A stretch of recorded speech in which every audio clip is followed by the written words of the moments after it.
Assalamualaikum warahmatullahi wabarakatuh.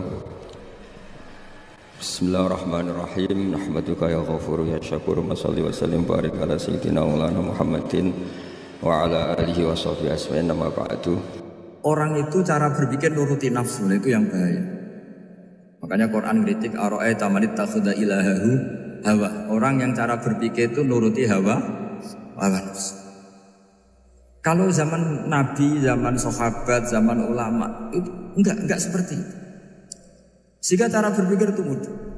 Makanya kata Nabi, absyiru ya ma'syaral muslimin, kata. Kamu harus senang ya ma'syaral muslimin. Allah sekarang buka pintu langit yang sebelumnya enggak pernah dibuka. Dan Allah yubahi bikum malaikata, dan Allah membanggakan kamu kepada para malaikat. Kenapa? Umatnya Muhammad, umatnya Rasulullah Muhammad SAW itu kalau sampean kepengen mati setiap saat itu baik, itu resepnya gampang kata Nabi. Addu faridotan wantadzoru ukhra. Jadi Allah memberitahu, ya Muhammad, umatmu ini luar biasa. Jadi misalnya tadi kita sholat subuh, ditanya, bahak kamu sekarang ngapain? Nunggu sholat duhur ya. Setelah sholat duhur ditanya lagi, nunggu apa asar. Sehingga faman kanat hijratuhu ila Allah wa rasulih fa hijratuhu ila Allah. Jadi kalau ya sudah ini tak ijazahkan. Kalau setelah salat subuh nunggu apa? Duhur. Setelah duhur nunggu. Sehingga ketika kita mati itu statusnya penunggu sholat. Tapi kamu kan enggak miskin. Kenapa? Penunggu kaya. Ya itu enggak masuk surga ya. Penunggu kemapanan. Berarti kan menunggu sesuatu yang seleranya nafsu. Beda kalau penunggu sholat. Berarti kamu di dunia menunggu ritual ibadah. Maka di antara ijazahnya Nabi apa? Addu faridotan wantadzoru ukhra. Melakukan satu fardu. Kemudian kita menunggu tugas berikutnya. Jadi niati saja setelah subuh nunggu apa? Duhur. Setelah duhur, meskipun kita di perapatan, apa? Nunggu asar. Tapi ya asar betul, jangan nunggu tok pas asar enggak. Jadi sebetulnya umat ini gampang sekali. Jadi di antara kebanggaan Allah, yubahi itu Allah bangga dengan malaikatnya adalah umat ini adalah addu faridotan wantadzoru ukhra, melakukan satu fardu kemudian menunggu fardu yang lain. Dari mengkhidmati kampus, ingin mengkhidmati masyarakat, dari satu masyarakat lokal Semarang menjadi sampai sekarang sampai Banjarmasin, Rasulullah mau bikin kampus di sana terus gitu. Dari satu tugas ke tugas yang makanya Islam diajarkan setelah satu tugas selesai, faida faruh tafan so. Jadi sehingga hidup kita itu dinamis, dari satu kebaikan menunggu kebaikan lain, dari satu kebaikan menunggu, sehingga hidup kita ngapain? Nunggu satu kebaikan. Ini sudah masuk faman kanat hijratuhu ila Allah wa rasulih fa hijratuhu ila Allah wa rasulih. Sehingga bayangkan kalau kita direkam Allah, Gusti kula ampun mati nak dereng sugih. Wis melarat puluhan tahun, sakit, nunggu sesuatu sing sifatnya nafsu, kepengin sugih. Sugih tok aja cukup. Tahu buruh wong sing tahu ngenyek ndekne lho, itu kan urung-urung wis dendam. Saya belum mau mati sebelum kaya dan buruhkan orang yang pernah melecehkan saya. Wis ngono akhirnya mati urung sugih. Berarti wis fakir matine hasud. Mau itu ngenes dunia akhirat kan kira-kira seperti itu. Kamu santai aja kalau fakir berarti meringankan hisab karena ada banyak harta. Yang mau dihisab papanya tidak punya apa-apa. Jadi saya mohon sekali ya, Islam itu mengawal kebahagiaan. Sebab itu sampai bahagia itu menjadi perintah Islam, kul bi fadlillah wa bi rahmati fa bidzalika falyafrahu. Karena dengan bahagia bi taat diharapkan orang Islam itu tidak bahagia atau cari kesenangan lewat jalur apa mas. Sehingga ciri utama wali apa? Ala inna awliya Allahi la khaufun alaihim walahum yahzanun. Sehingga ulama dulu itu rileks. Termasuk yang saya ceritakan tadi, Imam Ahmad, Imam Syafi'i, itu melihat apa saja rileks. Ya tadi kalau disenangi orang ya barokah, punya kawan kebaikan. Nak dineng ya barokah dineng di gedingi tonggo rada utang, ranjut tulo gitu. Jadi rileks saja.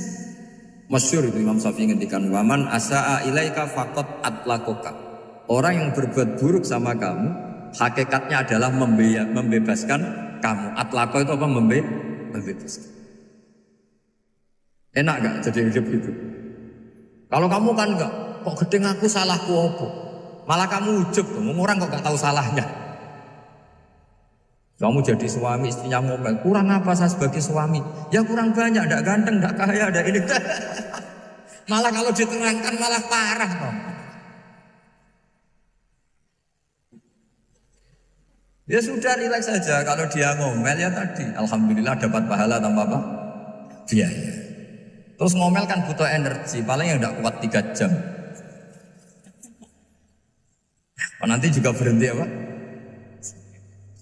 Terus ambil nilai positifnya, misalnya ngomel sama suaminya, bagus lah. Kalau ngomel sama tetangga malah kayak apa gitu aja udah. Jadi ulama dulu itu gampang sekali melihat hidup. Rasulullah ya gitu, melihat hidup gampang saja. Ketika tanya, ya Aisyah apa ada sarapan? Tidak ada ya Rasulullah, ya sudah saya tak puasa. Jadi enteng saja. Kadang-kadang beliau ingin puasa, ya puasa sunat, ada sarapan nggak jadi puasa. Rileks. Nabi itu rileks. Kalau ngajari kebaikan juga rileks. Nah sekarang itu banyak orang yang karena mungkin kurang baca, Islam itu kayak jadi aturan yang bungis, yang repot, yang mengekang. Itu tidak seperti itu. Yuridu wa bikumul yusra wala yuridu bikumul usra. Allah menghendaki agama ini mudah. Sehingga ada sahabat di Imami Mu'ad itu baca Baqarah. Sahabat ini pekerja petani, mufarokoh ditinggal. Ketika Mu'ad lapor, ya Rasulullah ini ada orang munafik, tengah-tengah sholat mufarokoh saya ditinggal. Yang disalahin itu tidak yang tinggal tapi Mu'ad.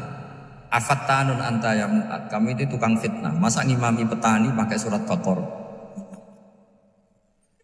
Jadi yang disalahkan ini imamnya.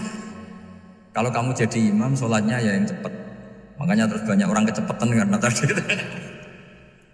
Jadi Nabi itu enteng sih. Jadi apa ya, Nabi itu beda dengan yang kita bayangkan beda. Nabi pernah ngaji di masjid, kemudian ada tetangga lewat pakai cangkul ke kebun. Semua sahabat gerutu. Ini orang tidak benar, ada Nabi ngaji ditinggal saja ke kebun, tidak ikut ngaji. Jawabannya Nabi tidak, itu bagus itu ikut sunnah saya. Kenapa ya Rasulullah? Dia kerjanya nyari halal. Dan untuk menghidupi keluarganya itu juga ajaran saya. Sehingga yang ngaji ya ajarannya Nabi, yang nggak ngaji karena kerja mencukupi keluarga juga ajarannya Nabi. Segampang itu. Kalau kayaknya kamu kan, wes roh akhlak kan gitu. Nabi rileks saja kayak gini. Sampai bisa lihat itu di bab Fadhailul Kasbi. Makanya ini penting sekali supaya orang itu berpikir Islam atau mendakwahkan Islam itu berdasar sanad. Ya, yang mutasil yang pernah dilakukan Rasulullah SAW. Sesuatu yang dilarang Allah itu pasti madharat. Maka untuk melarang seseorang bergantung sama narkoba misalnya atau hal-hal yang bahaya pada fisik, itu satu tentu bagi ahlullah, tentu karena takut Allah.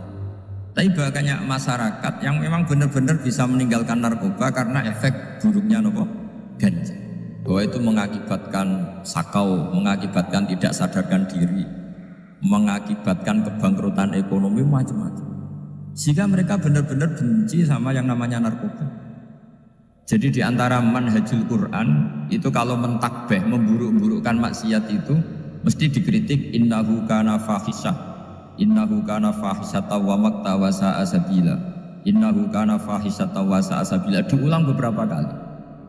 Sehingga dibutuhkan kecakapan untuk menganggap satu hal yang buruk itu fahsyah, sesuatu yang enggak rasional, sesuatu yang tidak positif, sesuatu yang pasti berdampak negatif. Sehingga kalau misalnya tadi dibacakan oleh Qori, kuntum khaira ummatin ukhrijat linnasi ta'muruna bil ma'ruf wa tanhauna 'anil munkar. Untuk berhenti dari kemungkaran itu satu takbihun litilkal munkar atau litilkal munkarat, bahwa munkarat itu kita cap, kita stigmasi bahwa itu buruk sekali. Seperti Nabi mengajarkan pemuda tadi, masa kamu suka ibu kamu digitukin lelaki lain, putri kamu, bule kamu, bude kamu, sehingga orang ini pikirannya termindset betapa buruknya zina. Sama seperti kita sukses memindset betapa buruknya narkoba, betapa buruknya bahan-bahan terlarang. Begitu juga seterusnya, terus pengkhianat dan sebagainya. Tapi problem manusia adalah Dia itu akan mencari kebahagiaan atau kesenangan sesaat. Maka caranya gimana? Keinginan senang lewat maksiat ini dilawan dengan nyaman dengan taat. Saya ulang lagi, nyaman dengan taat. Sehingga ulama dulu punya kalimatul munajat, artinya kalimat hubungan pribadi sama Allah yang menjadikan orang itu nyaman. Dan ini yang diajarkan kitab-kitab tasawuf. Kitab tasawuf itu sukses mengajarkan melihat alam raya ini semuanya nyaman, termasuk yang mengecewakan. Itu dianggap nyaman. Saya berkali-kali mengajarkan ilmu ini karena ini musalsal ila Rasulillah SAW. Itu pernah suatu saat Imam Ahmad itu dipanggil sama tetangganya, anak muda. Tentu Imam Ahmad ini orang yang sangat soleh, sangat waroi, sangat tunduk sama perintahnya Allah dan Rasul. Pemuda tadi manggil, ya Ahmad, datang ke rumah saya. Imam Ahmad datang. Setelah sampai ke pemuda tadi, sudah pulang lagi, saya tidak butuh kamu. Pulang lagi. Setelah sampai rumah dipanggil lagi, ya Ahmad, datang lagi. Datang lagi. Oh, saya tidak jadi butuh, pulang lagi. Sampai 3 kali. Dan itu perangai ekspresi Imam Ahmad itu atau ulama lain yang sesoleh beliau itu nyaman, indah. Beliau tetap senyum-senyum, nyaman. Beliau tidak tersinggung, tidak terprovokasi, pokoknya tidak tersinggung, kelihatan nyaman. Lama-lama pemuda ini terus tanya, ya Ahmad, kamu saya perlakukan seperti ini kok tidak tersinggung? Kamu senyum-senyum saja, happy-happy saja. Jawabnya Imam Ahmad itu unik. Wahai pemuda, saya kamu panggil itu senang sekali. Karena kata Nabi, kalau kamu iman dengan Allah dan Rasul, maka hormatilah tetangga. Jadi saya senang. Karena nuruti perintah Allah untuk menghormati tetangga. Jadi tidak ada urusannya dengan kamu. Kagetnya kayak apa?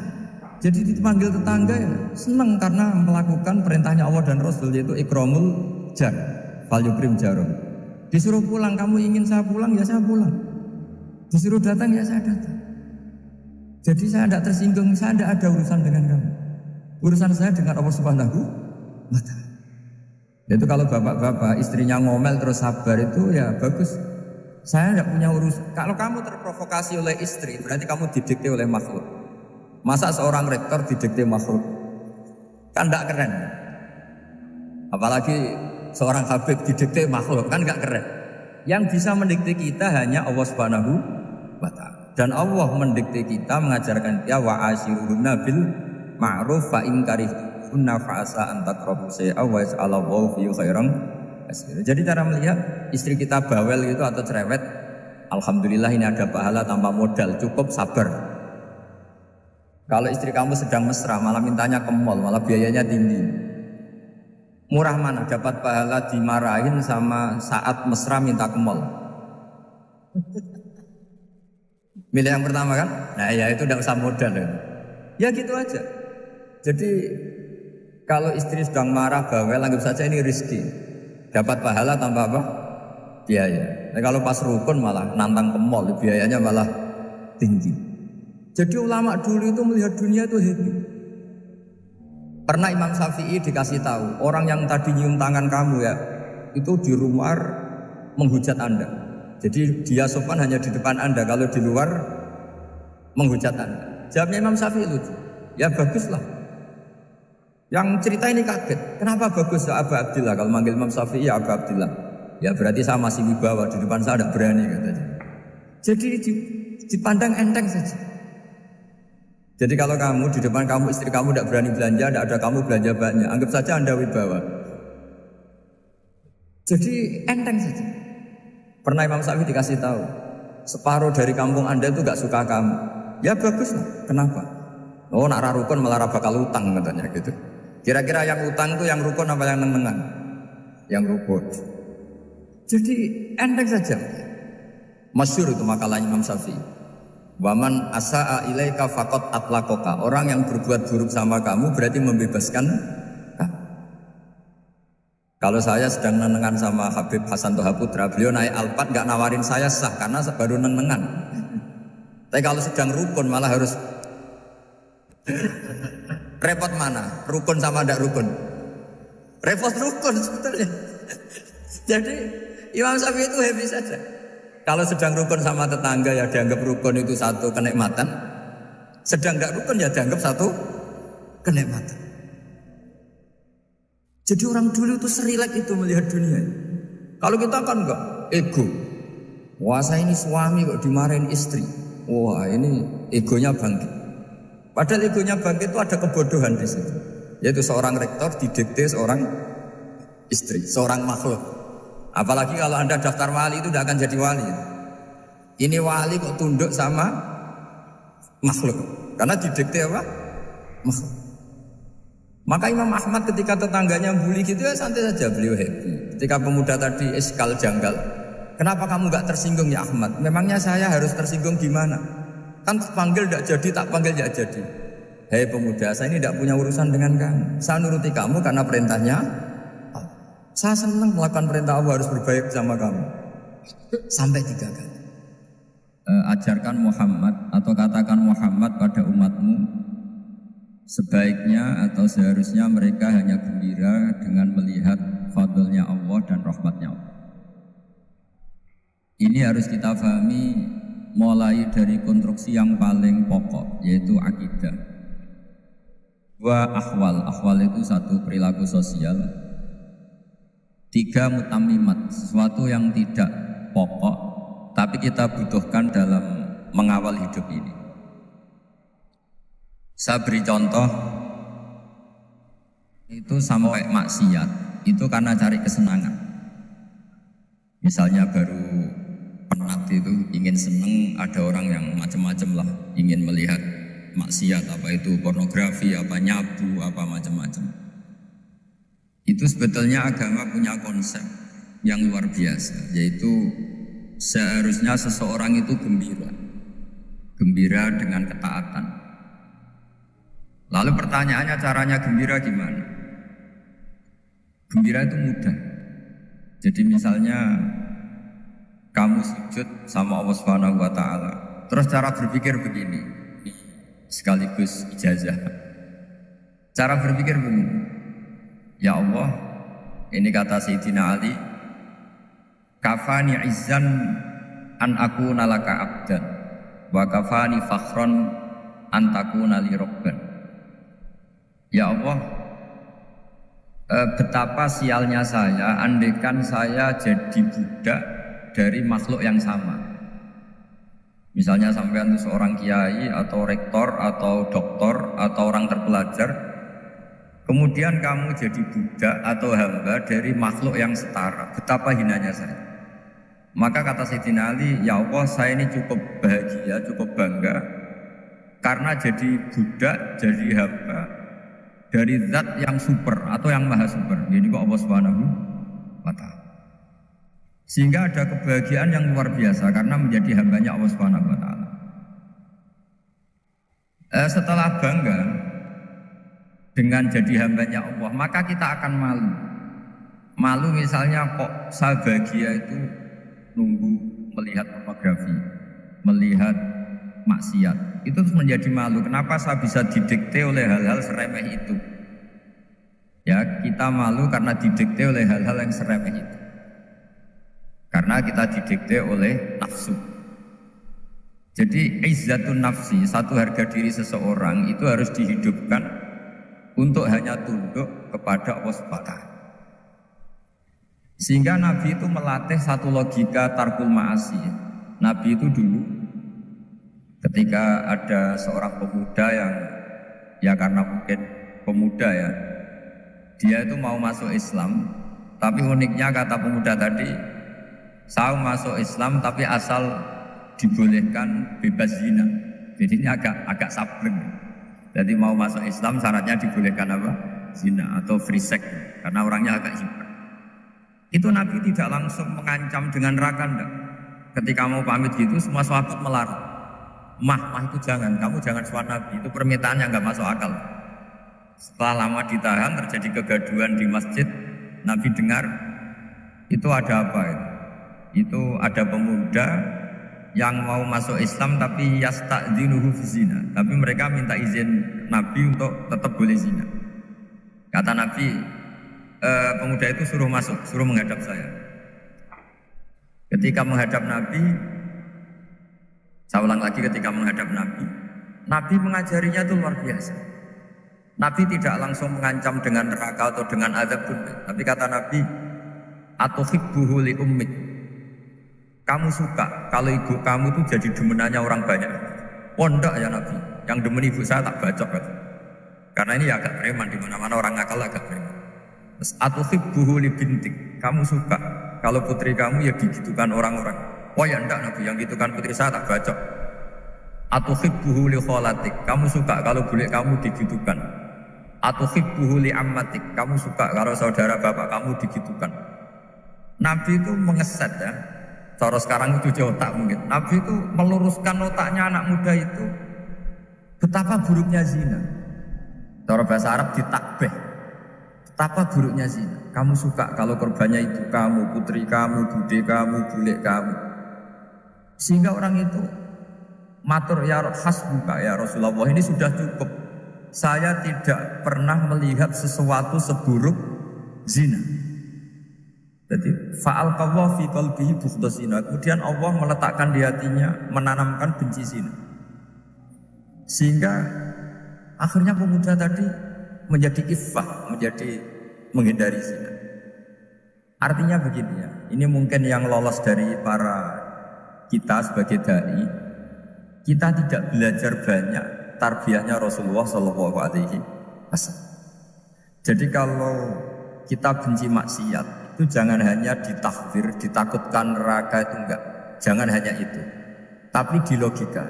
Jadi kalau kita menghindari maksiat, itu selain karena takut azab, itu ada logika, ada rangkaian pikiran yang menjadikan kita anti satu perbuatan apa maksiat. Jadi misalnya gini ya, kira-kira ginilah kalau contoh gampang itu. Ada orang gitu ya, nyanyi dengan pakaian yang mungkin pornografi. Mungkin pemuda-pemuda ingin melihat itu, tapi bisa diobati gini. Kok enak dekne mergawe kok tak bayari, aku kehilangan duit. Meskipun dengan logika yang agak serampangan, yang penting menjadi kita ini punya harga diri untuk tidak tergantung hal-hal seperti itu. Sehingga Nabi itu cara menggambarkan tadi mulai atuhibbuhu li ummik, kalau ibu kamu jadi demenannya orang lain. Pemuda tadi bilang yang demen ibu saya mau sabu. Ditambah lagi atuhibbuhu li bintik. Bagaimana kalau korbannya putri kamu, bule kamu, bude kamu. Sehingga terus si pemuda tadi betapa buruknya zina, betapa murahnya zina. Akhirnya pemuda tadi al-qawwa fi qalbi bughda zina. Terus kemudian pemuda tadi itu sangat membenci dengan apa? Berzina. Nah, pikiran-pikiran seperti ini harus kita tanamkan. Harus kita tanamkan supaya orang itu benci melakukan maksiat karena satu memang takut suhtullah, takut dibenci Allah atau dibenci Allah. Dua, memang logika kita mengarahkan tidak maksiat.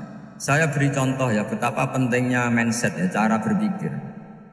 Orang itu menjadi kikir itu karena nganggap hidup itu lama dan uang itu penting.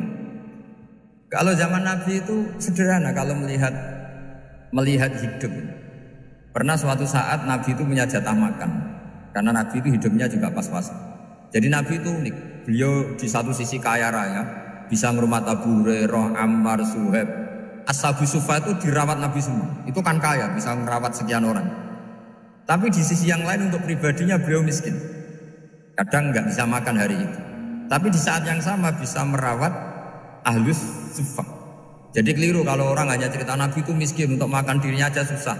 Itu keliru. Kelirunya kalau tidak diteruskan, tapi Nabi mampu menghidupi ahli sufa. Singkat cerita jatah makannya Nabi itu dikasihkan orang. Ketika Nabi ditanya, ya Aisyah, makanan jatah saya di mana? Oh ya Rasulullah, tadi ada orang minta tak kasihkan, maka makanan itu habis. Apa kata Nabi? Kamu salah Aisyah. Yang kamu kasihkan itu justru yang masih. Ya yang kamu kasihkan itu justru yang masih. Sehingga Nabi menganggap, makanya Nabi terus ngendikan, ya kalau mukhatabnya lelaki ya kira-kira begini. Wahal laka min malika illa ma akalta fa'afnaita walabista fa'ablaita. Terus hanya wa tasaddaqta fa'abqaita. Harta kamu ya kamu makan kemudian ke WC jadi kotoran, atau punya pakaian mewah nanti rusak. Wa tasaddaqta fa abqaita. Ada yang kamu sedekahkan yaitu yang abadi sampai akhir. Sehingga banyak pengusaha yang mencintai saya setelah tak ajari hadis itu, misalnya punya uang 1 miliar karena dia spekulan atau pedagang rawan bangkrut, disedekahkan ke masjid 50 juta, yaitu yang abadi. Jadi kalau suatu saat bangkrut, dia masih punya uang 50 juta di akhirat. Jadi Nabi itu mengajari sedekah itu apa? Ya sedekah itu pengabadian uang. Kalau kita kan enggak, bilang sedekah itu nguras uang. Itu pikirannya setan, pikirannya orang Islam. Itu cara berpikir setan, bukan cara berpikir umat apa. Sehingga Sayyid Ali Zainal Abidin itu kalau ada orang minta, kemudian beliau ngasih, itu beliau bilang gini, marhaban biman hamala zati ilal akhirah. Matur nuwun nggih jenengan sembeta sangu kula nate. Jadi dianggap teller saja. Orang yang minta uang beliau itu dianggap tukang nyatet bank karena sudah ditabungkan. Ya sudah. Kalau kita kan enggak, wah pengemis tuh ganggu gini-gini. Kecuali pengemis profesi ya mungkin kita agak-agak enak. Mari zaman akhir itu ada pengemis apa? Profesi. Jadi repot. Terus tak beri contoh lagi kebahagiaan ketika kita milih Islam moderat. Islam kita diajarkan guru-guru kita, utamanya oleh guru kita Mbah Maimun. Saya juga sering ketemu beberapa ulama dunia, termasuk Habib Umar. Saya juga ikut sowan ke sini pas beliau sama Habib ini Hasan Toha Putra di sini sama orang-orang moderat. Itu cara berpikir juga luar biasa indah. Beliau pernah cerita ya, beberapa ulama banyak yang cerita ya. Saya pernah diceritani seorang alim ketika ada orang ekstremis mau ngebom di tempat maksiat. Kebetulan yang maksiat itu kebanyakan ya orang Islam, karena di negara yang mayoritas Islam. Ditanya sama Syekh Sa'rawi. Syekh Sa'rawi itu mufasir top di mana? Mesir. Ini mau tak habisin karena mereka orang Islam kok maksiat terus. Terus ditanya sama Imam Sa'rawi, laumatu ala khini ma'asihim aina masiruhum. Kalau mereka mati dalam keadaan maksiat, mereka kemana? Ya ilanar, mereka pasti masuk neraka. Terus ditanya sama Imam Sa'rawi, wahal masiruhum ilanar muradun nabi amla. Punya umat maksiat kemudian mati masuk neraka, itu yang diinginkan Nabi apa enggak? Ya tidak aja. Ya sudah, enggak usah dibom, ditunggu tobatnya katakan. Karena kalau mati dalam keadaan itu ke neraka, dan itu tidak yang diinginkan Rasulullah Sallallahu Alaihi Wasallam. Terus ekstremis ini menjadi tobat, tidak berpikir ekstremis Mas. Jadi orang itu harus berpikir mindset yang baik. Meskipun kadang berpikir baik itu ya agak-agak kacau. Ada seorang wali Majnun itu kalau berdoa agak kacau, tapi nggak bisa dibantah. Masyhur itu doa itu. Ini sekaligus ijazah, tapi kalau sebelum wali nggak boleh. Itu datang ke makamnya Rasulullah SAW. Terus doanya itu begini, ya Allah sekarang terserah engkau. Ya Allah sekarang terserah engkau. Jika saya kamu jadikan orang soleh, jika saya engkau jadikan orang soleh, maka surra habibu, maka kekasihmu ini senang. Yang susah musuhmu yaitu setan. Tapi kalau engkau menjadikan saya orang fasik, maka yang susah kekasihmu, yang senang musuhmu. Jangan punya dua pilihan itu. Wah itu kan doa tapi kayak teror. Ya jadi berdoa di Raudhah. Wah itu pasti mandi itu karena agak-agak maksa Tuhan itu. Ya Allah, engkau punya dua pilihan. Jika saya jadi orang soleh, maka kekasihmu ini senang, musuhmu yang susah yaitu setan. Tapi jika saya jadi orang fasik, maka musuhmu yang senang, kekasihmu yang susah. Mohon terserah jenengan, mau menyenangkan kekasihmu apa menyenangkan musuhmu gitu. Kira-kira gimana? Kalau tertarik boleh doa itu dipraktekkan. Tapi kayaknya kalau copy paste itu gak keren apa? Jadi dulu orang itu muamalah sama Allah dan Rasul itu rileks. Rileks itu nyaman karena ya tadi qul bi fadlillah wa bi rahmati fa bidzalika falyafrah.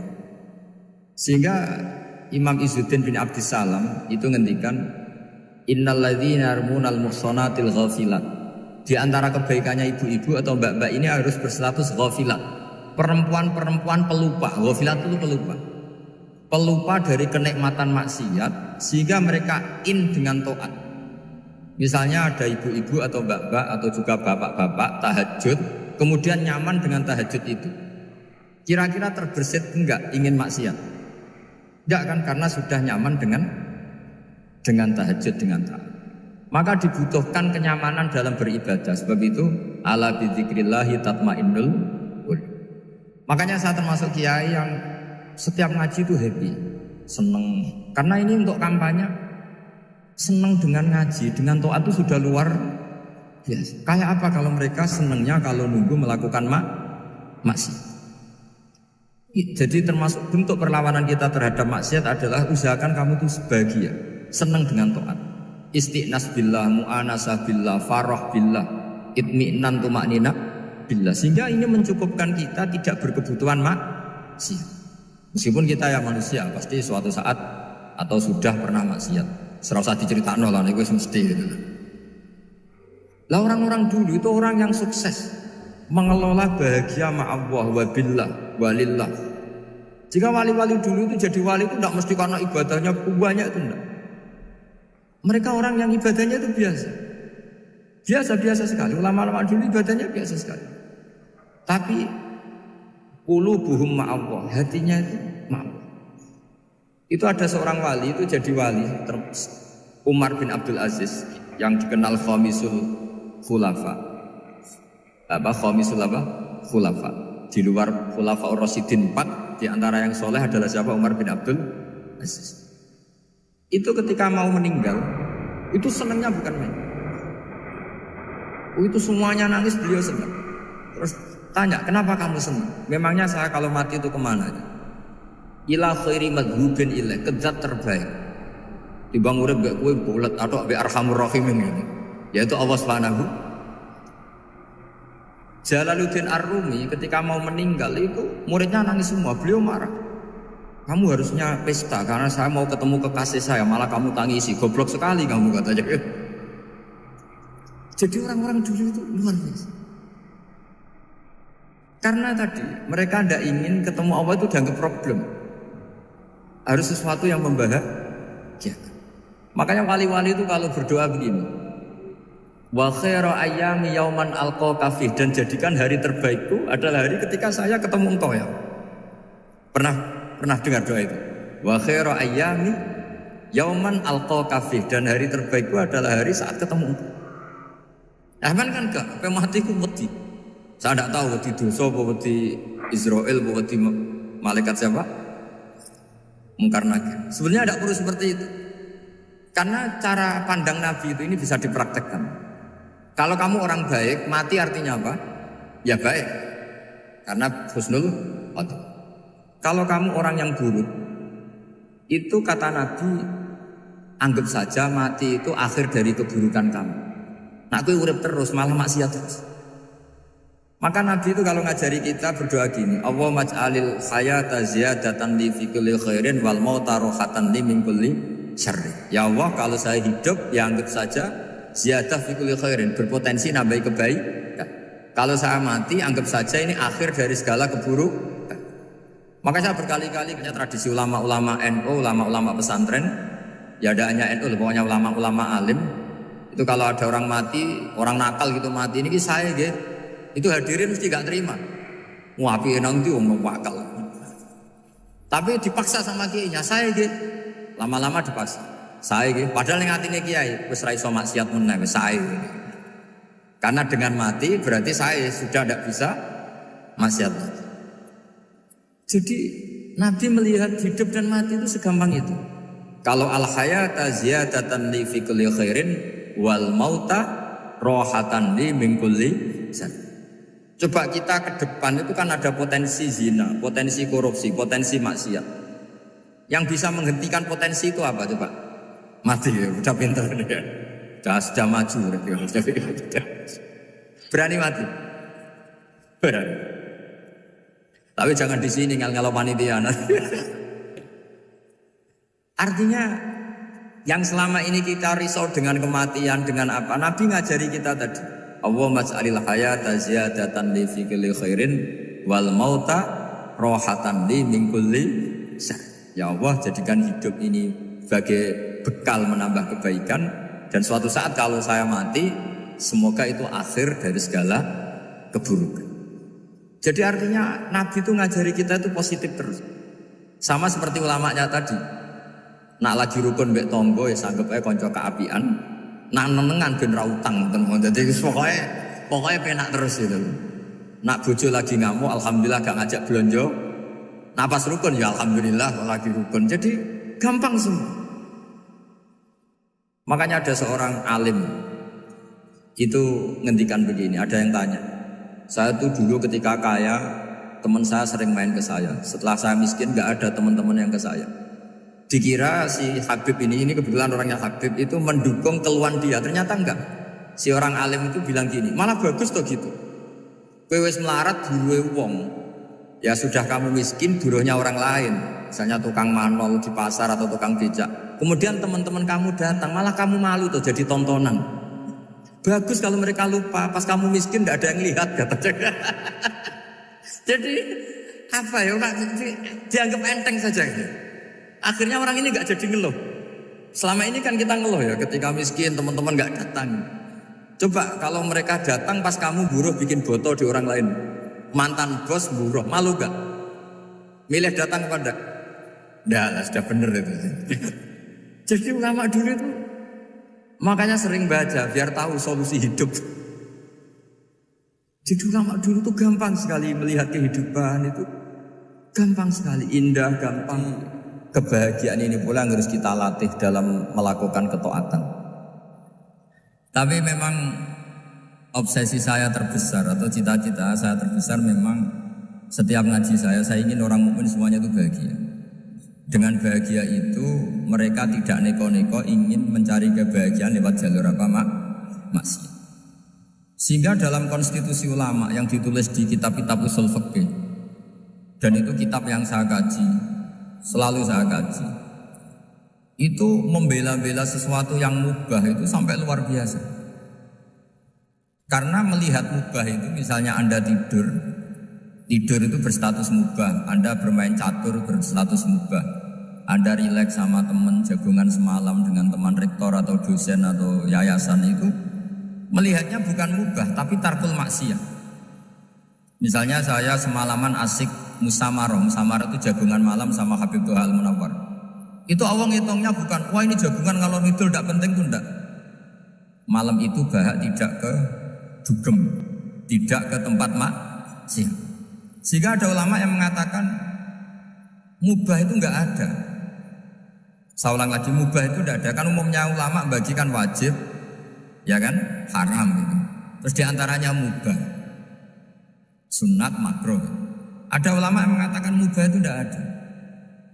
Kenapa? Logikanya begini, itsma min mubahin illa wa yatahaqqaqu bihi tarku haramimma. Karena tidak ada mubah yang Anda lakukan kecuali saat itu pasti ditinggalkannya sebuah keharaman. Misalnya Anda sedang jagungan sama istri di luar, di rumah, asik di rumah semalaman. Mungkin bahas hal-hal yang ringan. Mungkin melihat sinetron atau apalah yang ringan. Tapi di situ terjadi Anda meninggalkan ke tempat-tempat maksiat. Sekarang meninggal maksiat itu wajib apa mubah? Wajib. Padahal Anda sedang melakukanmu. Nah itu dicatat oleh Allah itu tarkul haram, meninggalkan keharam. Jika masyhur dalam cerita wali-wali itu, Abu Yazid yang seperti itu ibadahnya pernah tanya, ya Allah lalu yang makomnya orang seperti saya siapa? Karena beliau semalaman ibadah terus. Sama Allah dijawab, ya yang tidur di pinggir kamu itu. Abu Yazid, lu kok bisa ya Allah? Dia kan tidur terus. Ya kan dia tidur berarti meninggalkan keharaman. Ngomong sing potongan tukang maksiat itu apik turu apik melek kira-kira. Apik tuh. Timbang sama nak melek pola wis turu ae kira-kira gitu. Jadi gak usah dipaksa tahajud, dipaksa qiyamul lail itu. Iya kalau qiyamul lail. Kalau dapat informasi, kesini ikut saya, terus katut kan repot. Jadi perlawanan terhadap maksiat itu sebetulnya gampang dalam Islam karena tadi nggak ada sesuatu yang mubah kecuali saat dilakukan berakibat meninggalkan keharaman. Mudah sekali. Jika banyak orang jadi wali itu karena melakukan mubah. Itu ada orang jadi wali itu karena sering makan. Ya makan-makan biasa itu. Karena ketika makan, ya Allah, betapa doifnya saya. Katanya saya presiden, katanya saya rektor, saya kiai. Ternyata kalau nggak makan tuh lemes. Apa hebatnya makhluk yang bergantung makhluk yang lain, yaitu makanan. Nah karena seperti itu terus dia al-laja'illallah, terus dia sungkeman ning Allah. Betapa lemahnya saya. Sebab itu ketika Quran mengkritik dan dengan tanda kutip kemungkinan Tuhannya Isa bin Maryam, itu ngeritiknya sederhana Quran itu. Mal masih ibnu Maryam illa rasul qad khalas min qablihi rusul wa ummuhu siddiqah kana yaqulanit ta'am. Isa itu tidak Tuhan, wong dia makan. Kamu kebayang nggak misalnya punya Tuhan, wah tadi Tuhan mampir ke rumah saya, dia lemes. Setelah tak kasih makan sehat lagi gitu. Itu kan nggak kebayang. Tapi Tuhan marung di rumah saya, lemes tak gratisin, kayaknya tidak punya uang gitu. Setelah makan wah gairah lagi. Kebayang nggak punya Tuhan seperti itu. Sehingga Quran kalau gojlok sederhana, karena yakulanit to'am.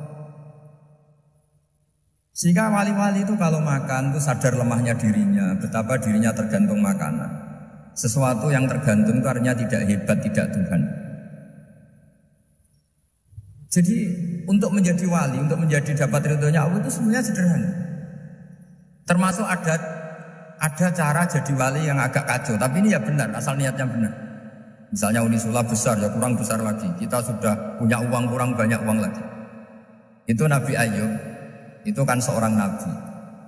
Pernah diuji Allah, ini ada di Sahih Bukhari. Nanti kamu tanya, hadisnya sahih enggak? Ini ada di Sahih Bukhari. Kadang orang kota itu aneh, enggak ahli hadis tapi tanya, sahih enggak? Padahal andai kan dibodohi sahih ya ngandel saja. Jadi kadang ya aneh. Oh enggak tahu kok tanya ya. Itu Nabi Ayub itu sudah kaya, pas itu sudah kaya. Bukan cerita yang masih miskin, memang sudah kaya. Beliau di kamar dihinggapin satu belalang dari emas. Setelah belalang itu dikejar, ternyata yang jenis itu banyak, semuanya dari emas.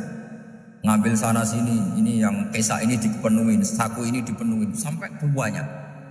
Sama Allah digojlok, kamu itu nabi saya, kenapa kamu mengumpulkan harta sebanyak itu? Kamu itu nabi saya kok rakus? Jawabannya, ya Allah, siapa yang bisa kenyang dari rahmatmu? Ya, jadi kalau kamu punya uang 1 miliar, ingin 1 miliar 100, ingin 1 miliar 200, itu cara ngitung bukan uang. Ya Allah, siapa yang bisa kenyang dari rahmat-Mu? Karena rahmat Allah tidak terbatas. Sudah Gusti, tenang saja. Meskipun saya gini, rahmat Anda tidak akan habis. Sehingga waroi ada ilmunya, tomak juga ada ilmu. Termasuk ragus itu juga ada ilmunya. Misalnya begini, ini contoh rakus yang ada ilmunya begini. Ini saya beri contoh. Mungkin yang boleh niru orang-orang soleh, kalau nggak soleh jangan. Imam Syafi'i ini cerita nyata. Imam Syafi'i itu dulu ketika ngaji masih muda itu nggak suka sama guru yang kaya. Kebetulan dia punya guru miskin terus. Namanya Sufyan As-Tsauri, itu miskinnya Masya Allah. Sufyan bin Uyainah juga miskin. Jadi dia miskin punya guru miskin terus. Sehingga idolanya ya sama guru-guru yang miskin. Suatu saat guru-guru ini menyarankan dia ngaji Imam Malik. Imam Malik itu kaya raya. Itu babutnya Imam Malik kalau diinjek itu mata kakinya tidak kelihatan saking halusnya. Kalah Indonesia kalah. Itu Imam Malik tuh gaya. Kalau ngaji di kursi tinggi itu pakai bukhur itu, pakai jubah Arab yang mahal. Pokoknya mewah kali Imam Malik. Terus dia mulai ini kiai kok kaya. Kemudian setelah beliau alim tanya, saya harus ngaji siapa setelah ilmu jenengan habis kira-kira gitu. Kata Imam Malik, sudah kamu tidak usah perlu ngaji saya, kamu sudah alim alama. Terus Imam Malik datang ke Baki. Zaman itu Baki itu semacam kayak rentalan ya, semacam Grab lah kalau dulu. Mana kafilah yang mau ke Irak? Ya sudah terus, oh kita mau ke Irak. Ini antar ke Muhammad bin Hasan As-Syaibani. Itu dibiayai sama Imam Malik. Grabnya ya dibayarin, itu kafilahnya itu ya dibayarin. Imam Syafi'i disangoni surrotan min dhahabin. Jadi satu kepes uang dikasihkan. Itu pernah tak hitung semurah-murahnya itu sekitar 60 juta. Imam Syafi'i mulai mikir, Kiai yang saya kritik lomo, sing kiai miskin tak puji, gak pernah ngamal kan, tentu orang miskin. Setelah datang ke Muhammad bin Hasan Asy'ibani, beliau itu pakar usul fikih, muridnya Abu Hanifah. Beliau al-usuli, pakar usul fikih. Itu Muhammad bin Hasan Asy'ibani itu kalau ngitung emas, itu di ruang tamu. Uangnya miliaran, emasnya banyak. Dari kota ini dipindah ke kota ini, emas kalau ngitung di ruang tamu. Bukan di kamar, di ruang tamu. Imam Syafi'i tak kaget. Imam Malik kayak gitu sudah saya soal malah ini kaya. Setelah Imam Syafi'i kelihatan kaget, digojlok sama Muhammad bin Hasan Asy'ibani karena beliau senior. Atajabu min hadza, kamu aneh melihat ini? Iya. Kenapa? Ulama kok kaya raya. Terus kata Muhammad bin Hasan, ya sudah, uang ini tak kasihkan orang-orang fasik, binti gue demenan, gue nyabu, macam-macam. Oh jangan, nanti dipakai maksiat. Pun jenengan mawon sing sugih. Semenjak itu Imam Syafi'i rubah mindset. Jadi kalau kampus ini ingin akreditasi A, ingin mulia, ingin apa, kamu ridho kalau yang punya prestasi seperti itu adalah orang-orang fasik. Ridho enggak? Enggak kan? Maka didoakan. Nah itu namanya berpikir secara usuli. Kamu jangan hanya nuruti karena berpikir waroi terus kamu benci kekayaan. Tidak bisa seperti itu. Karena pangkat dan kekayaan ketika dikelola secara kesolehan maka akan menjadi energi positif yang luar biasa. Semenjak itu Muhammad bin Hasan Asy'ibani berhasil mendidik Imam Syafi'i. Sampai akhirnya keterusan Imam Syafi'i berpendapat kalau orang Islam bisa bikin rumah tingkat kok punya rumah reok itu haram. Akhirnya keterusan. Kalau bisa jadi bupati kok jadi ketua RT juga haram. Karena al-Islam ya'lu wala yu'la. Islam itu luhur bukan bisa diluhurin. Sehingga rata-rata orang Syafi'iyah termasuk kiai-kiai Indonesia itu rata-rata ya agak-agak politikus. Ya agak-agak kedonyan, mungkin sebagian kedonyan tenan gitu. Karena gak ridho gitu loh. Kalau kesempatan itu dikuasai orang fasik kemudian menjadi kekuatan maksi. Coba kalau bupati itu orang yang fasik. Kemudian programnya supaya rakyat senang semalaman dangdutan yang purno misalnya. Supaya rakyat senang dibolehkan dugem, dibolehkan judi. Tapi kalau yang jabat orang soleh kan ada beberapa perda yang menolak penyakit apa? Masyarakat. Jadi kamu jangan melihat bahwa kepangkatan ini hanya sebagai alat korupsi, alat otoriter, enggak. Asal kena orang soleh, maka ini menjadi energi kesolehan atau energi positif. Sebab itu ketika Allah muji para nabi yang soleh, diantaranya disifati apa? Faqad ataina ala Ibrahim al-kitab wal hikmata, terusannya wa atainahum mulkan azim. Dan Nabi Ibrahim dan keluarganya tak kasih kerajaan yang besar. Nah sekarang masih banyak orang yang cara pandang ngapain bikin unisula yang megah, ngapain berambisi punya akreditasi A dan sebagainya. Menyoal seperti itu salah secara usul fikih. Karena cara usul fikih kesempatan yang baik tentu harus diperjuangkan oleh orang-orang yang soleh. Karena ini supaya jadi otoritas yang positif. Itu dulu ada latihan. Jadi orang dulu itu gampang sekali ketika milih miskin ditanya, kenapa miskin? Saya ingin hisab saya ringan. Tapi ketika mereka kaya yang soleh, supaya harta ini tidak dipakai orang yang nanti dipakai maksiat. Kita misalnya orang soleh mau pangkat, karena kita ada ridho, kepangkatan itu dipegang orang maksiat, kemudian menjadi energi maksiat. Begitu juga seterusnya. Maka ulama dulu itu rileks. Sampai Nawawi Al-Bantani itu nanti bisa dicek di tafsir Qul hal yastawil ladzina ya'lamuna wal ladzina la ya'lamun. Beliau muji-muji ulama. Kemudian ada seorang yang agak hasud mungkin. Tanya begini. Hebatnya ulama itu begini-begini. Terus ditanya, tapi kenapa kita sering melihat ulama ngantri proposal di rumahnya bupati gitu? Sementara bupati nggak pernah datang ke ulama ngaji ihya. Jawabannya Imam Nawawi itu unik. Ya karena ulama itu tahu gunanya uang, sehingga nyari uang untuk pondok, untuk masjid. Sementara bupatinya tidak tahu gunanya ilmu, maka tidak pernah ngaji. Jadi ya ringan saja. Jadi ya sudah seperti itu. Jadi kalau ada ulama kedonyan, anggap saja karena tahu gunanya uang. Jadi kenapa ulama ngantri di kabupaten, bukan bupati ngantri di ulama? Jawabannya karena ulama tahu gunanya. Wah, sementara bupatinya nggak tahu gunanya. Kira-kira gitu lah. Ada ustadz tidak ganteng, kesem rondo cantik, karena tahu gunanya ustadz itu. Artinya tahu gunanya kalau saya nikah nanti punya anak jadi gus, kan dia kiai gitu. Tapi rondonya raro gunanya dia karena miskin gitu. Jadi ulama dulu itu rileks menafsirkan apa saja itu rileks, termasuk saat terpojok itu rileks. Karena semuanya dianalisis pakai ilmu. Sehingga ciri utama wali itu apa? Ala inna awliya Allahi la khaufun alaihim wa lahum yahzanun. Enggak ada rasa takut, enggak ada rasa gampang, karena melihat sesuatu itu gampang saja. Saya ulang lagi, melihat sesuatu itu gampang saja, ringan.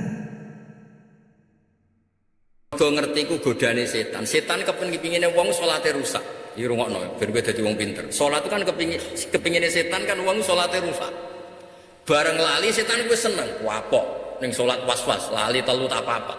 Jebule nak lali kon nambahi sitok kon sujud, jebule sujude tambah akeh. Mulane dawuh Nabi, Rahman te setan, ben setan ku kuwapok. Dadi dilalekno ben salate masalah, jebule malah nambahi sujud. Wah, semene malah sujud. Lho dadi nak steke pancen Rahman itu ngrumpungno iruk. Dadi setan, wah semane jebule malah wis ngono sujude muji pangeran. Subhanalladzi la yanamu wa la su.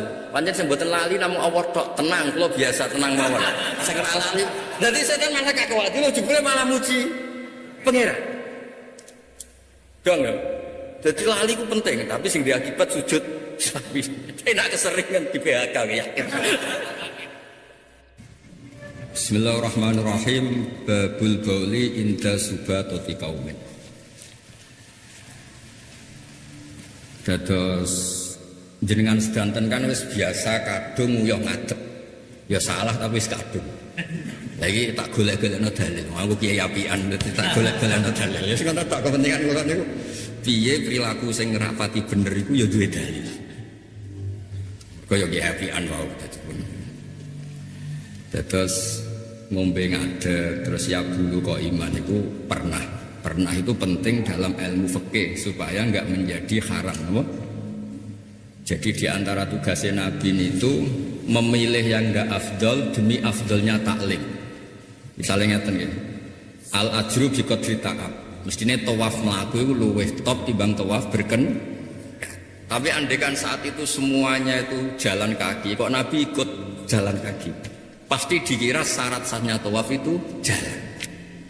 Lain Nabi semuanya jalan, tapi Nabi tofa rokiban, apa tofa rokiban. Sehingga terjadi hukum tidak termasuk syarat sahnya tawaf itu jalan. Nah tentu kencing paling apik gelunggu. Tapi masalahnya beberapa Thailand terus didesain. Ya nak lungguh terus najis kabeh ngentek no banyu, gak urun. Itu masalah kalau pengurus takmir itu gak urun itu. Ternyata Nabi pernah balan apa? Qaimah. Nate kencing secara berdiri. Tapi saya ulang lagi, itu tidak bagian syariat tapi bagian bukti boleh. Paham ya? Secara syariat tetap bagus napa? Duduk, tapi tetap berstatus napa? Boleh. Terus secara syariat tawaf tiang-tiang saya ini nggih mlaku napa? Mlaku tapi tetap boleh berkendara karena Nabi itu tofa rokiban. Clear gitu. Terus niku pentingnya ngaji usul fikih. Jadi karena pentingnya usul fikih niku pengganti hukum sebenarnya. Pengganti hukum misalnya ngeten contoh paling gampang. Buat niku kula sekoni mukadimah karena ini jelimet ya. Nabi itu tasoddaqo bitamri misalnya. Nabi misalnya mengeluarkan sedekah atau zakat dengan tamar. Itu sama Imam Syafi'i dihitung kutil balad, no? Andai kan Imam Syafi'i gak ngitung kutil balad, itu akan melarat Indonesia lara untung. Kalau kabeh sedekah nganggo napa? Kurma. Dong ya. Jadi tamar itu dihitung kutil balad atau ghalibi kutil balad. Andai kan tidak ada ilmu itu ya terus memaksakan tamar. Terus tanggung saat ini nak buka kan memaksakan tamar. Buka Nabi buka tamar. Ambek fikih dileh semuanya halawiyat itu sunnah. Cara Jawa sudah didegan jadi macam-macam. Ya karena itu satu-satunya cara menganalisis dawuh Kanjeng. Makanya Sayyid Muhammad ngendikan dalam kitab Manhajus Salaf niki kula bikin konstruksi hukum. Wa kanat sunnatu Rasulillah annahu yat'amu ma yajiduhu fi ardi wa yalbasu ma yajiduhu. Saterusé mimma abahu. Maka siapapun yang pakai baju daerahnya, maka itu juga mengikuti sunnah Rasul. Terus beliau menyontohkan kama annahu hajja min madinati nafsi. Faman hajjal min madinati nafsi faqad taba'as sunnah. Contoh paling gampang tentang mikot. Rasulullah itu posisinya zaman haji di Medina atau umroh di Medina. Itu kan mikotnya Bir Ali. Kalau dulu namanya Dzul Hulaifah. Nah, orang yang di daerah tertentu mikotnya bisa Qarnul Manazil, bisa Dzatu Irkin, bisa Yalamlam. Jangan karena ngikuti persis Nabi terus orang Yaman mikotnya dari Bir Ali. Itu tidak seperti itu. Jadi ngitungnya Nabi ngambil mikot dari daerahnya Nabi. Maka siapapun yang di daerah mikot itu yang ngambil di mikotnya masing-masing. Orang memaksakan mikot, malah lucu misalnya tiang Yaman kok, ya Budi Yaman kok ngambil apa? Yalamlam tapi Yalamlam. Dong ya. Jadi niku terus jadi disiplin ilmu apa? Usul fikih. Jadi kalau Nabi melakukan sesuatu, niku diambil, natijahnya diambil. Rasuk Nabi balan apa? Qaiman. Kula wae. Babul bauli qaiman wa qaidan. Makanya Imam Bukhari tetap nambahi wa qaidan mergo dekne pirsa lebih sering napa? Qaidan, tapi sing butuh dalil sing qaiman. Tapi sampean alhamdulillah ora dalile sing nglakoni. Dadi pinter sampean timbang aku. Aku iku nek ape nglakoni golek-golek Bukhari, sampean ra usah golek wis pinter. Pinter nglakoni maksudnya. Dengan kadang-kadang wong awam ku kepenak iso. Haddatsana Adam qala haddatsana Syu'bah anil Amas an Abi Wa'il an Hudzaifah qala atang rawi utawa rawuh sapa Nabi sallallahu alaihi wasallam suba tota kaumin ing daerah cara pekarangane kaum. Ya pekarangan to daerah tertentu sing didamel pekarangan nggih sampah nggih napa sebab. Fabala mongko apa ya basa alus ora. Kencing. Ning ana sing ora nguyah kok basa alus. Karo to padha wae. Seni bahasa Indonesia ribet kan? Monggo niki jangan gak dipangan kan?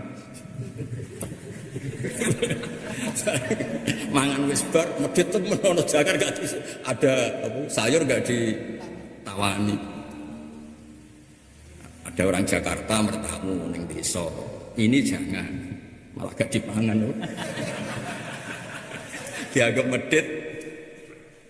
Wong ning ngarepe ora ditawakno. Mergo ini jangan. Sing di omah ya janggal, mesti ditawakno ora dipangan. Dasar tamu sombong.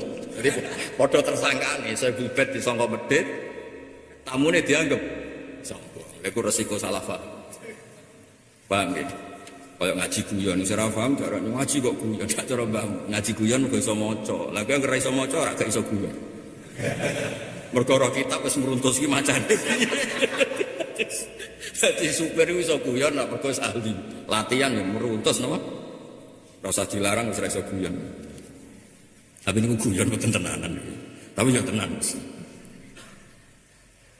Fabala mongko seni, mongko kencing sapa Nabi, mongko sejawane itu seni, itu terang. Kok iman kale ngajak. Sumada'a mongko nimbali sapa Nabi, atau jaluk Nabi bimain kelan banyu, fajik itu mongko nakal nengsun buing mak. Fajik itu mongko nekani ingsun ing Nabi dimain kelan go banyu fatawaddu'a mongko wudu sapa Nabi. Terus wis adate Nabi cek badhe salat napa boten itu memang wudu. Makanya ada istilah tajdidul wudu. Tapi yang perlu dibedakan saya baca banyak di hadis itu kalau ndak wudu untuk salat itu wudu'an khafifan apa wudu'an asal wudu. Tapi kalau untuk maktubah itu Nabi baru tawaddu'a wudu'an kamilan, baru wudu secara sempurna. Jadi kados adate wong Jawa nak bar lunga niku Pak Najib kan pokoke kaya raup ngoten. Tapi nek ape salat iku tenanan. Kula piyambak ingin lampahi ngoten ape badhe lunga niku mlebu omah nggih wudu tapi wudu'an khafifan. Lah mungkin nek badhe salat maktubah nembe wudu'an apa? Kamilan. Makanya ketika Nabi wudu'an khafifan sahabat janggal. Ini ndak wudu engkau biasanya. Apa engkau mau salat? Ndak. Makanya ada wudu'an khafifan Ada wuduan apa? Kamilan. Kamilan itu yang untuk apa? Sholat, untuk baca Quran. Itu penting kalau terangkan karena supaya clear. Wudu itu untuk apa saja? Babul bauli inda sohibi wa tasattur bil haid. Nah ini termasuk kelebihan tarjamatul Bukhari. Bukhari setiap bikin judul itu ngambil natijah fikihnya. Tadi kan natijahnya Nabi itu pernah bala kok iman. Tapi lalu menyisakan pertanyaan, bagaimana mungkin tahu-tahu nyuwun sewu kok sampean ujug-ujug nguyah ning pagri tonggo. Ning gone pekarane tonggo itu kan masalah memakai milik orang lain. Jadi fikih ini menjadi fikih satu fikih bala kok iman dan menjadi fikih menggunakan milik orang lain sing ulima ridho. Makanya terus diulang lagi. Lah wong sing ora ngerti hadis Bukhari, piye hadis di bulan baleni? Sing goblok kowe nyala-nyalano wong. Itu masalah itu. Jadi memang sering diulang-ulang karena nanti itu kados saya beri contoh. Kulo kan sinau tenanan dadi ron, mboten niat sombong, kulo nak penyanyi kudu sinau tenanan. Hajjul ma'dud. Ya hajjul napa? Ma'dud. Orang yang sudah stroke, sudah lemah, itu kan tidak usah nunggu mati, dihajikan yang hidup. Itu Imam Bukhari cerita. Ja'at imra'atun bin Khus'am saat terus takok Nabi ya Rasulullah, inna faridatawa ala ibadi adrakat abi syekhon kabiron la yastati wa ayasjuda ala rahilah wa fi riwayatin ayastamsiha ala rahilah. Afa ahujju anhu?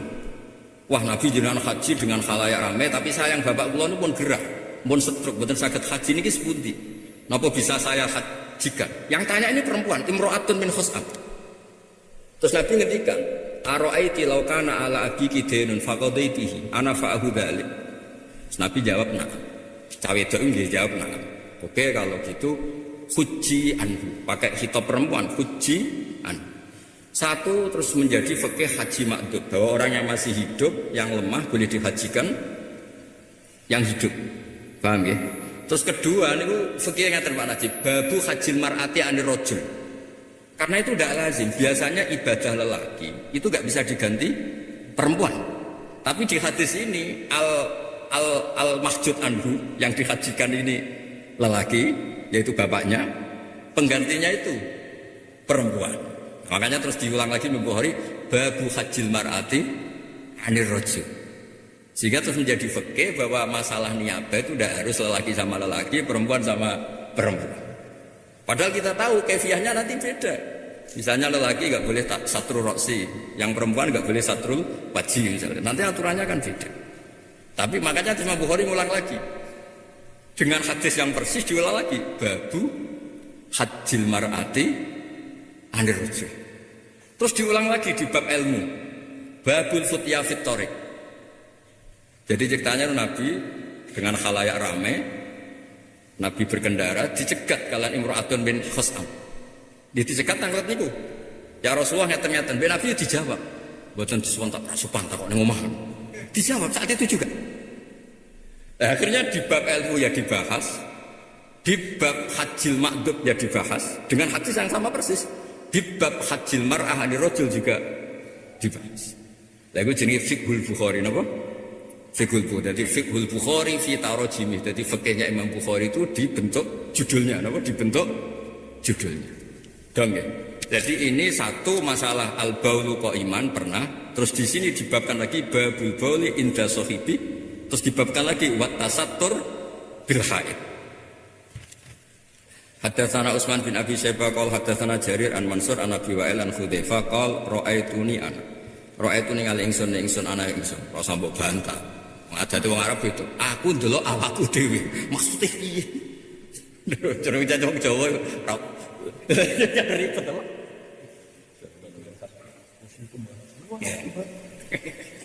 Berita rahasia rasa melok-melok kayak omongannya kaum Quraisy. Jawa itu berarti Jawa. Urusannya gede ya, pinter-pinter. Gede bingungnya gede. Enak jadi wong cilik karek ngantuk, keran rusak karek komplain pengurus, sing bingung pengurusnya. Roa itu ningali ingsun ana ingsun Nabi lan kanjeng Nabi, kita ningali natamasya halim laku-laku sapa kita. Fa'ata mongko ngrawi Nabi subhanahu ta kaum ing perkarane kaum khalfa haitin ana ing burine tembok. Lah ini yang jadi judul tasattur. Jadi nak mulya, nak ning tempat terbuka yang golek napa? Pelindung atau mencari napa? Satir. Terus faqama kama yaqumu ahadukum. Jadi Nabi ku nak nyun sewu nak seni nak kencing ya ora terus aku nabi ya carane ngadeg kudu beda nggih boten wis kaya umume wong akeh. Jadi mulane faqama kama yaqumu ahadukum. Jadi judulnya itu banyak kan, tasatur, balagha iman, terus gaya berdirinya faqama kama yaqumu ahadukum. Jadi carane ngadeg ya ora spesial, aku nabi kudu ngadeg khusus mboten nggih kok umume wong. Terus fabala mongko kencing sapa nabi, mongko seni sapa nabi. Fantabatu mongko mire ingsun min sanging nabi. Yo nabi mulaki aja tunggu. Sing derene ya kudu ngato. Mosok nguyah ditunggu. Iku jenenge fantabatu minhu. Masuke penderek nek wae nguyah yo diene nguyah ditinggal sembrono. Fa'asara mongko isyarah sapa nabi le yamare ingsun. Bareng wis bar terus Nabi manggil pakai isyarah fajitu mongko nekane ingsun ing Nabi fakum tu mongko jumeneng ingsun inda akibi ana ing tungkae Nabi hatta faragha. Karena tadi nyuwun sewu kaya cerita-cerita kuno niku kan nyuwun sewu kan tiyang Jawa-Jawa kuno kan namun sarungan tok terus nyuwun sewu muya. Berarti potensi yang auratnya terbuka kan depan. Muya cara kuno iku kan beda dibuka. Mari wong saiki wis padha balule ribet. Yang kuno nak muya no ngarepe tok dibuka sarung guri rak tetep ketutup. Napa? Ora ya. Ya padha dadi wong kuno. Berarti wong purba wae. Iki bayangno wong kuno soleh lho, wong kuno soleh bae. Wong kan gak blotok kabeh. Kok guri tetep tutupan. Lah ngarep muya. Lah mulane sinten Hudzaifah iku ngekekine napa? Banyu saking guri. Dong ya. Dong ya. Ojo bayang lho kok guri ra buka. Iku kuwe, ora kene iku. Kowe ojo bayangno koyo kuwe. Sekali-kali bayangno dadi wong saleh, dadi uteke iku waras. Ya dong ya. Cerita kuno iku ora nak nguya. Iku ora sarunge lembre sing guri, sing ngarep. Buka. Lah berarti nek pendarah iku kok ngarep ta kok guri. Kok guri ya waras berarti sampai habis. Ya waras kadang-kadang ayo aja keseringan apik. Jadi di sekono sahabat niku wali. Woe eling pangeran ning ndi. Sampai saking eling pangeran terus malaikat terlibat manitiane nulis. Ning ndi wae dikawal malaikat. Akhirnya Kanjeng Nabi sakake malaikat diceluk. Ya khandolah ruweden. Yo aja terus ngono terus. Nek ngono mari malaikat nyambut kowe terus. Jadi eling pangeran nek keterusan niku yo sakake. Mergo sakake malaikat sing napa? Nulis. Dieling no khandolah, kowe eling pengiran ojo nganti ngono, ngono ora repot to. Malaikat menyatet, omongan itu penting terus. Anak gue kan sering ra penting. Malaikat ban ngono ora penting. Ya ana cerita ngene ku ya. Ya dadi kata kuncine berarti mriki wat tasatur bil haid mergo ana kata-kata napa fa'ata subata taqaumin khalfa napa haid. Terus saniki ada masalah teng masalah ridane sing duwe. Makanya di sarah-sarah diterangno niku kula waca nggih niki teng Fathul Bari sing masalah bagaimana mungkin Nabi napa kula waos nggih. Bismillahirrahmanirrahim. Bagi yahtamilu ayakuna terus ulima idnuhum. Jadi ini kalau wawas Bismillahirrahmanirrahim bahwa sorikun ini kan jelas tidak milik beliau. Subhat atau kaumin berarti tanah itu tidak milik beliau. Berarti problem fikihnya kan harus ada izin. Dan semua riwayat menyebut tidak perlu izin. Makanya terus ada fikih kalau tidak ada izin ya kategori fikihnya ulima ridho. Napa ulima ridho. Wakilah yahtamilu ayyakuna alima ithnahum fi dzalika bitasrih au ghairihi. Jadi dianggap Nabi itu tahu kalau yang punya itu pasti ngizini. Ya wong malah bangga tuh nak dipakai Nabi. Makanya kowe ra iso niru Nabi. Nak wong digo Nabi bangga nak digo kowe. Mulane yo kias kadang ma'al farik kateng mriki. Tugale Nabi jare kiai-kiai sing alim. Nabi garwane kathah. Go besane bangga, mertuane bangga. Lah wong dadi mertuamu. Maksudnya yo niru ya dikira-kira. Akhirnya mertuamu bangga nggih monggo lah. Nah Nak mertua manggap kowe musibah. Ya sitok iku. Kira-kira ngono aja muni sunah Rasul tapi gak dihitung konstruksine, no? Kados kula lah, kula nek mulang teng mriki ya, kula nu tak anggap kula mun matur panas. Aku nurut Mbah Maksum, buyut-buyutku disarekno nang masjid Mbah Maksum, Mbah Saleh, Mbah Asnawi Sepo. Tapi aja putu tok ya kudu alim, angger putu mulang ya ruwet. Dadi kabeh ana aturane napa? Ana aturan. Lan terus-terusno. Niki dawuh sarah, dawuh Fathul Bari. Auli kaunihi mimma yatasamahu annasu bihi. Jadi kalau ada sistem sosial, kok ono wong medhit, kadang yang disalahkan sing duwe. Wong ngono wae kok ora ontok. Jadi misalnya gini, ada orang nyetop bis, lungguh ning apa?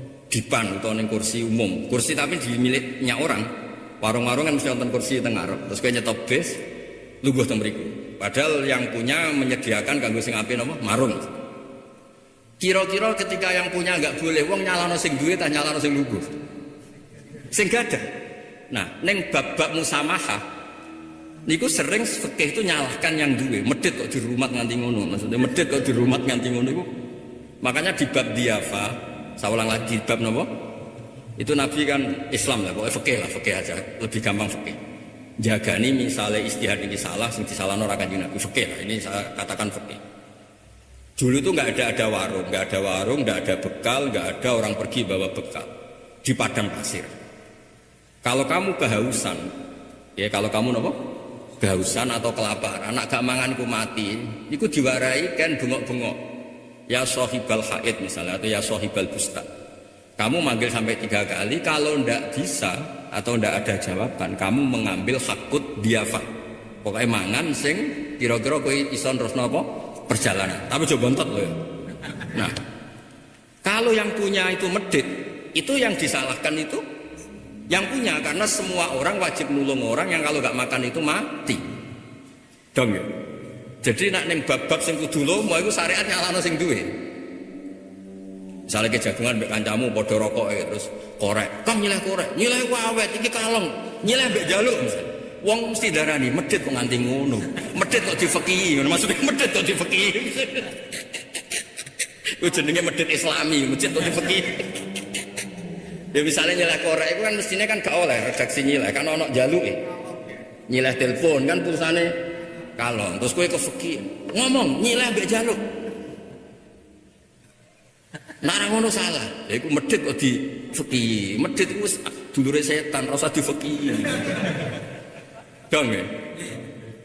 Terus dalan. Gubitan 2 rumah itu kan pasti ono hakut tamaluk. Gubitan itu gang. Mosok tiap lewat pamit. Pamit. Ojo.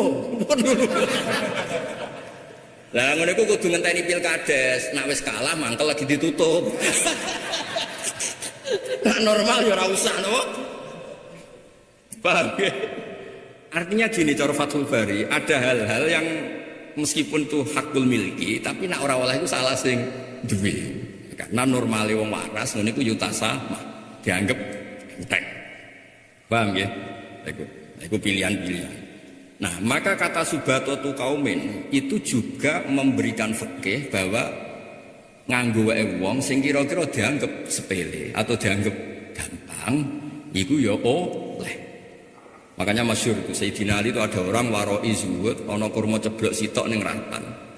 Itu wong iku rawani mangan. Sayyidina Ali duka, inna minal waroi lasuhton, ana waroi sing dadian Allah ku ra seneng.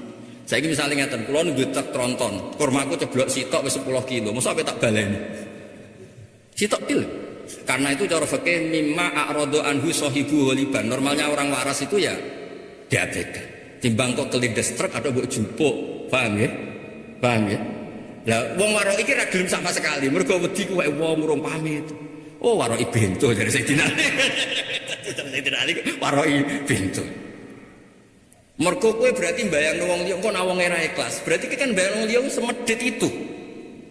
Paham ya?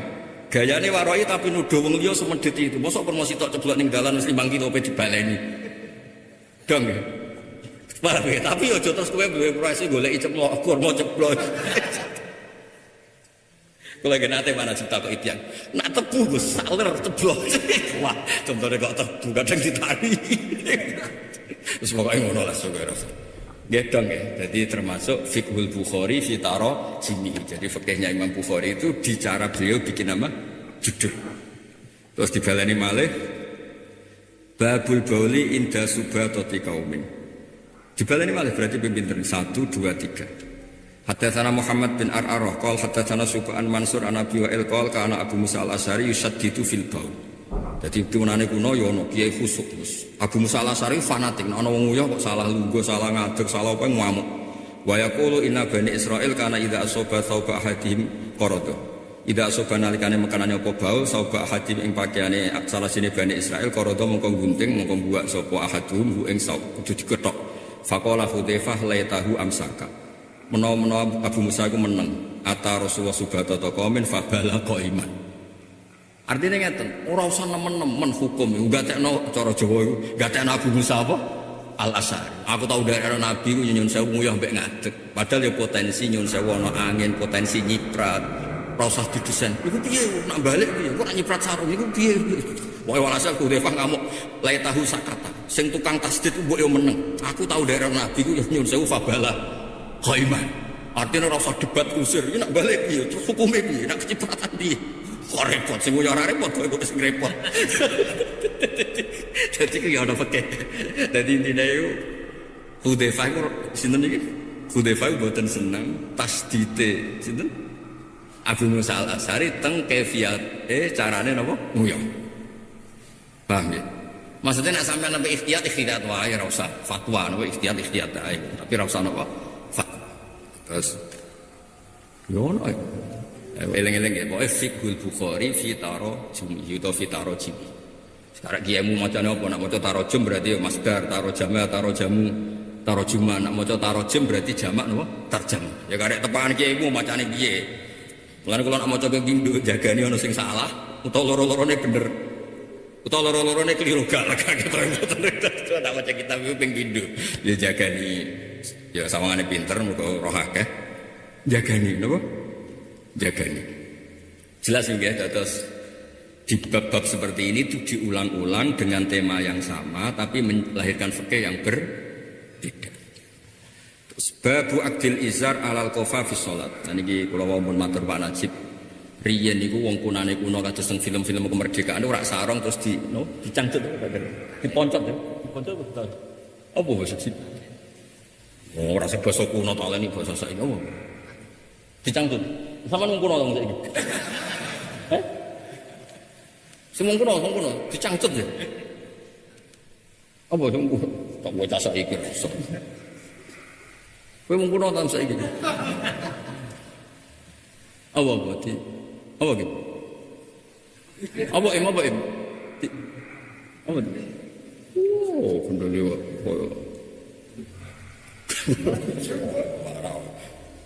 Pokoknya wong kuno itu nak sarongan, kulo cek menangi kok. Sarong sitok terus digendel. Ya saya ulang lagi ya. Tentu sholat yang sempurna itu ya pakai rida, pakai imamah itu sempurna, kenapa? Tapi andekan semuanya begitu pasti itu dianggap syarat sah. Andekan selalu seperti itu maka dianggap syarat sah. Makanya Jabir itu menunjukkan kalau itu tidak syarat sah. Terus jarak, moro masjid, imamnya dicoplok, ridha itu coplok, terus sholat. Untuk memaklumatkan, aurat itu mau mabena surah, baru. Andai kan zaman itu tidak ada fi'lu Jabir, mungkin dianggap sholat sing akmaliyah itu dianggap syarat apa? Dong ya. Jadi kabeh ku ana ilmune. Lho kula niku teng pondok kula niku kula makmum, umpama adate pondok iku kabeh iku kok makmum santri, kula dadi imam. Tapi adate pondok kan sing dadi imam iku kiai ini, lah kabeh ngono dianggap syarat sae salat iku sing imami kudu kiai. Lho pancen ngoten. Nabi nate makmum Abdurrahman bin Auf itu sampai selesai.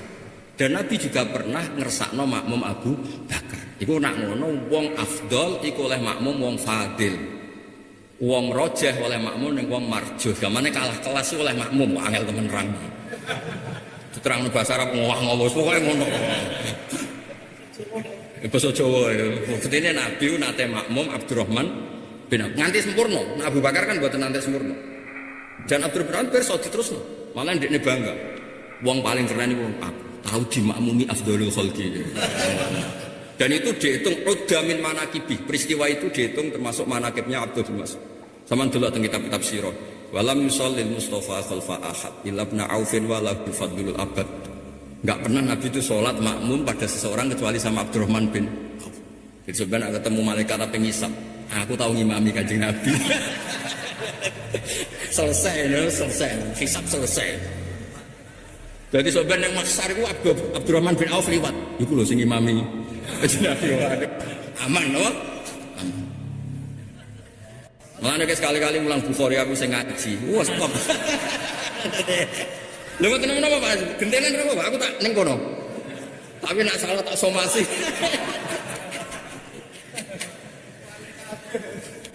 Terus ngomong muni ngene min asratis saah. Ya walam yusallil Mustafa khalfa ahad illa ibn Aufin wa lahul fadlul abad. Nah tapi kita yang pengagum fikih yang paling penting mau ben wong ngerti ya ana ya ummul qauma aqra'uhum li kitabillah fa in kanu fil qiraati sawa fa afqahuhum fa in kanu fil fi sawa sateruse. Tapi Nabi yang ngendikan sallu khalfa mangqala la ilaha illallah. Jadi ana standar ideal imam itu yang terbaik, tapi Nabi yo nate iktifak wis pokoke angger wong ahli tauhid nggih wis. Sebagian riwayat sallu khalfa kulli barrin wa fajirin. Mulane kiai Indonesia wis tak biji top tenan. Ana masjid-masjid sing imam itu yang terbaik. Ya ana masjid sing sak kecekel. Kadang wong kumpul imame sapa ora jelas. Monggo jenengan mawon. Monggo. Kadang ketemu tamu kan ngimami jebule beda model ku apok. Aku ora muni salah tak bener kok beda model. Mergo oh bocah hasud. Provokator para dhewe. Ya ini tertib nopo. Pokoke beda model. Ora diplomatis. Ya dong ya. Jadi masjid-masjid sing ngenteni imam terus ra jelas imam iku ya les pokoke sallu khalfa mangqala. Tapi ana standar ideal ya umul qauma aqra'uhum di kitabillah fa in kanu fil qira'ah afqahuhum sampai fa'asanuhum fa'adamu hijrah itu kan ada urutan. Cara Mbah Mun aku ya iso wong aku kiai. Maksudnya dawuh hukum akeh. Kenapa aku iso wong aku kiai? Niku senajan tau guyon tapi cara kula itu ilmu. Mbah yen sing aku kiai itu isonan maksudnya itu. Maksudnya guyon tapi iku ilmu. Jeng aku kiai tak entuk wae rapati sinau niku rapati oleh ngoten niku tetep sinau. Babu akdil izar apa mau sidene mana no? Bundelan apa? Bundelan kok ditaleni akdil. Enak aku. Pokoke diponcot yo. Apa? Gede. Apa? Kowe ngono. Bantet. Masuk. Mbok, pokoke sarung terus ketalekno